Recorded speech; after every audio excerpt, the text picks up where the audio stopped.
নদিয়ার হরিণঘাটা থানার অন্তর্গত বিরোহী এলাকায় 12 নম্বর জাতীয় সড়কে মর্মান্তিক পথ দুর্ঘটনায় মৃত্যু হলো এক যুবকের। মৃত যুবকের নাম অলিভ ঘোষ।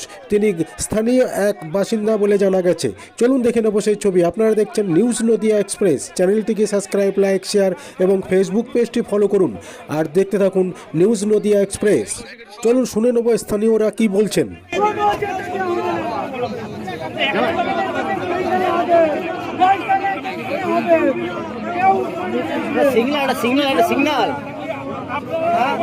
সড়কের পাশ থেকে যেভাবে হোটেলগুলো থেকে গাড়িগুলো উঠছে সড়কে, এটা কি সম্ভব কখনো? আমি বলছি, আজ পর্যন্ত আপনি দেখেছেন যে ব্রিজের নিচের থেকে নামার পরে সব লাইন খোলা?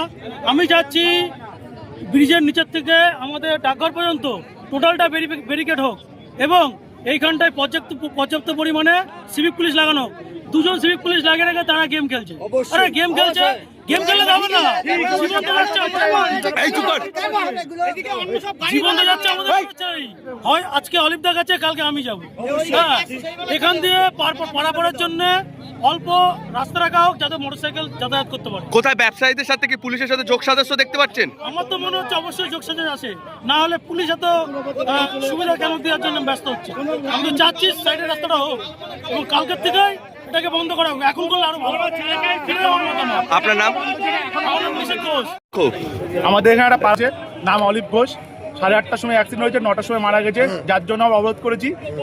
কি করে অ্যাক্সিডেন্ট হলো? তারা 12 চাকা গাড়ির তলায় পড়ে গেছে, বাইক নিয়ে আসছিল, পিছনের চাকা রোল হয়ে গেছে। ঠিক আছে, আমরা এটা চাইছি যে সিগন্যালটা পুরো ছোট হয়ে যাক। যে সিভিকগুলো এখানে থাকে সিগন্যালের সময় ওরা ফলো করে না, সব ভিতরে বসে গল্প করে। ঠিক আছে, আজকে অ্যাক্সিডেন্ট হয়েছে, যার জন্য আমরা চেষ্টা করছি এই সিগন্যালটা পুরো বন্ধ করে যাতে কোনো মানুষ পরবর্তী না মরতে পারে।